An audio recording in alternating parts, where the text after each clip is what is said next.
Hello, and welcome to Stories from India, a podcast where we talk about myths, legends, and folk tales from India. I'm your host, Narad Muni, and I'm a mythological character myself. I have the gift of eternal life and knowledge of the past, the present, and the future. By profession, I'm a traveling musician and a storyteller. So, the way I'm doing my job is by podcast. This week, we will continue the story of Prince Hari, Potbreaker, and the Evil Wizard. This is part 2 of the story, so I do recommend you check out episode 44, which is part 1. A quick recap. We met a prince who had a catapult obsession. And if you're wondering about his name, that's because he used his slingshot on villagers fetching water. He broke their pots and soaked them to the bone. The prince discovered that his 6 moms were really his 6 aunts, and that his real mom had been abducted by an evil wizard, whom we will call Voldemort. His dad and his 6 uncles had attempted to rescue her, but they weren't heard of again. Hari set out to rescue them all. He reached a village where he took care of a pest problem. The orange-striped kind of pest. But it was a local farmer who tried to take credit for capturing the tiger. And Hari was about to become the tiger's dinner. For, you guessed it, breaking pots. We left it on a cliffhanger there last week. Let's continue right on. The soldiers were about to carry out the king's orders of throwing Hari to the hungry tiger. But they stopped, because the princess ordered them to. She spoke up, addressing her dad. She had witnessed the whole thing herself. She had been in her tower and was experimenting with the telescope. She saw everything. The farmer was just trying to take credit for Hari's bravery. When you have expert testimony from the princess, you're let off the hook pretty easy. They even forgave him for his pot breaking. The king would have loved for the prince to stick around for dinner. But seeing as just a few minutes earlier, the king was trying to make him the tiger's dinner, Hari thought it best if he were to move on. He wandered on for a few more days. No one he met had ever heard of the wizard. One evening, as he was lying down and he was about to sleep, he heard a conversation. It was just 2 friends chatting. But they weren't people, they were snakes. And for some reason that was completely not mentioned so far in the original folktale, it turned out that Hari could understand them. He could speak parcel tongue. Exposition Snake 1 said to Exposition Snake 2 that he had heard that the princess of the land had taken ill. Exposition Snake 2 asked if this was the same princess whose expert testimony had recently rescued a prince from being fed to a tiger. No, said Exposition Snake 1. This is a different princess. She's ill and nothing can cure her. She's sure to pass on. Impossible, said Exposition Snake 2. There's a plant, in fact right here all around us, that can cure anything. What about cancer? Asked Exposition Snake 1. We don't even know what cancer is. It has not even been discovered yet. But yes, this plant is capable of curing anything. "And how exactly do you administer the plan to the ill?" asked Exposition Snake 1. "Simple. You crush the leaves, add a bit of a raw egg, a pinch of salt, and some red peppers. Blend it well, and that'll do it." Hari, in the bushes, was hastily noting down the recipe. When the snakes moved on, he quickly prepared the medicine exactly as they had said. Usually, when you get advice from talking snakes, it might not be a good idea to trust them. But in this case, the snakes were absolutely right. When Hari approached the local king and passed on the medicine, the princess was back on her feet in no time. Where many doctors had failed, a 12-year-old boy had worked a miracle. This king again would have liked Hari to stay for dinner. But Hari decided to move on. He had finally had a lead on where Voldemort's castle might be, so he made his way there. It took him several more days, but he finally made it. And when he got there, he had to admire the beautiful sculpture all around the castle. The expressions were so lifelike. He could almost swear that these were real people. Voldemort may be a bad guy, but he was an amazing artist. Hari walked all around and then realized there was no one in the castle. Wonder where the staff was. He could see no maids, doormen, footmen, or drivers around.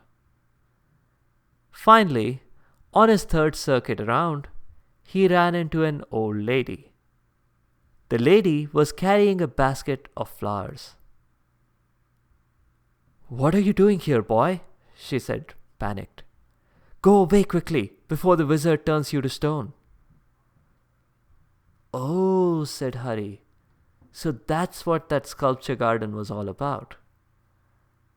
He may have passed by his father and his uncles without even realizing it. The old lady quickly gave him the rundown. In the tallest tower was a beautiful lady, just old enough to be Hari's mom. And she also resembled him enough to be his mom. For 12 years, the wizard had been trying to woo her, but she kept refusing him. At some point, she would have to give in, or the wizard would simply turn her to stone. "There isn't much time to be lost," said Hari, suddenly jumping up. The old lady replied that it had been a fairly long 12 years. She didn't see what the urgency was now. "Relax. Help me make these garlands of flowers. They are meant for her." At that, Hari had an idea. He knew his mom was the smartest person, from what his aunties told him. He carefully coded a hidden message into the garland, in Morse code, by plucking some parts of petals off of some flowers. When the old lady delivered the garlands to the captive queen, somehow Hari's mom was able to make out that one of the garlands was not quite made properly. It was either the work of a genius coding a message into the garland, or the old lady was getting sloppy. Based on no evidence at all, the queen decided that the first option was the correct one. She worked painfully to decode the message.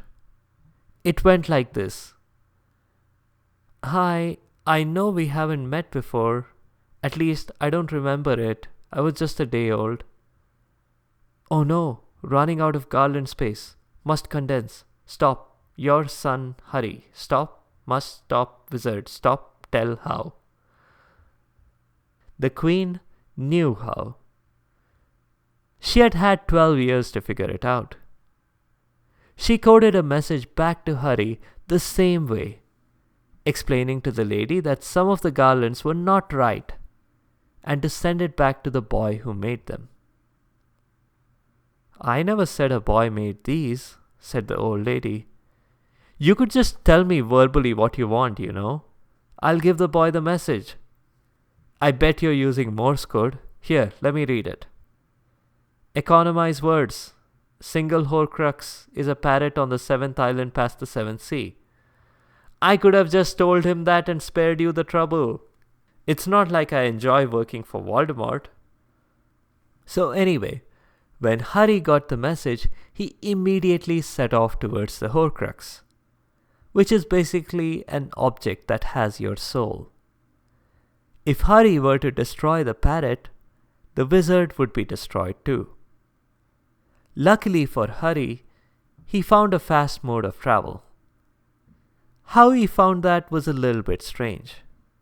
As Hari was walking in the general direction of the first of the 7 seas, he saw a tree and a nest on one of the branches. He would have said how cute, except there was a snake heading towards it. This wasn't the talking snake variety he had encountered before. This one was just a mean old snake who wanted to eat the eggs. Hari had his slingshot out in no time and fired a rock at the snake, knocking it off the tree. Later, he was thanked over dinner by Mr. and Mrs. Giant Hawk, whose nest it was. And they weren't the garden variety giant, they were huge, like Sinbad the Sailor variety huge. Hari wondered why their eggs and nest were normal size, but he thought it would not be polite to ask. Hari explained his quest, and Mr. and Mrs. Giant Hawk were surprised. "Why, that's the island we go to every day for food. You can hitch a ride with us if you like. On our backs, we have space and we'd hardly notice your weight." So that's what Hari did. When he got there, it was a pretty small island, so he was very easily able to find the parrot, which for some reason was sitting still in a tree. The parrot was under a spell, of course. It could not resist the prince's slingshot though, as Hari knocked it right off of the tree. At exactly that moment, the wizard experienced sudden pain. The parrot and the wizard were deeply linked, at least when it came to externally inflicted pain. But the wizard assumed that the parrot had simply bumped into a tree or something. Hari captured the bird, hitched a ride again on the giant hawks, and made it back to the castle. This time, he marched right up to the wizard and politely requested that the wizard let his family go. The wizard stared at the boy thoughtfully and then said, "I think you'll look good in the southeast garden. When the morning sunlight hits your face, it'll go perfectly with the rest of the emotions in that section. Maybe your arm should even point at the sun. Help me out here. What do you think?" "Oh, it sounds like perfect placement.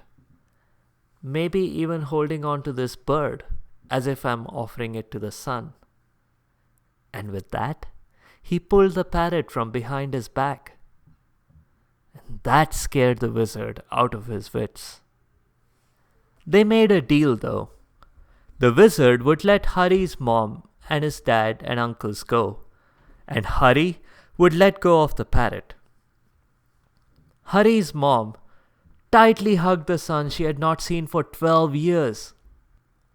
But they both decided not to hug his restored dad and uncles just yet, on account of all the bird poop on them. His end of the deal fulfilled, Voldemort asked Hari to let the bird go. But Hari went back on his word and killed the parrot, instantly killing the wizard, Long baths and cleanups later, to remove all evidence of their statue life, Hari's dad and uncles joined Hari and his mom as they headed back. They did collect a lot of gifts on the way from the two kingdoms Hari had helped rescue. The people home did have a feast to celebrate their return. Hari's slingshot skills had played a key role in the rescue mission, and he could not have perfected those without the unwilling participation of the people in the kingdom. Publicly, they were proud of that. Privately, though, they were not really happy. That's what you'd expect from citizens who find out that all of their labors would go towards feeding a royal family that had now doubled in size. That's all for now. In the next mini episode, we'll meet the author of the Mahabharata. Just like in the Ramayana, we'll see that the author of the Mahabharata has also worked himself into the narrative. The author even engaged a god, Ganesh, to transcribe the Mahabharata for him. If you have comments or suggestions, please leave a comment or a review on the site sfipodcast.com or tweet at sfipodcast. You can also find me on Instagram and Facebook. Be sure to subscribe to the show to get notified automatically of new episodes. Thanks to all of you listeners for your continued support and your feedback. The music is from purpleplanet.com. That's purple-planet.com. I'll see you later.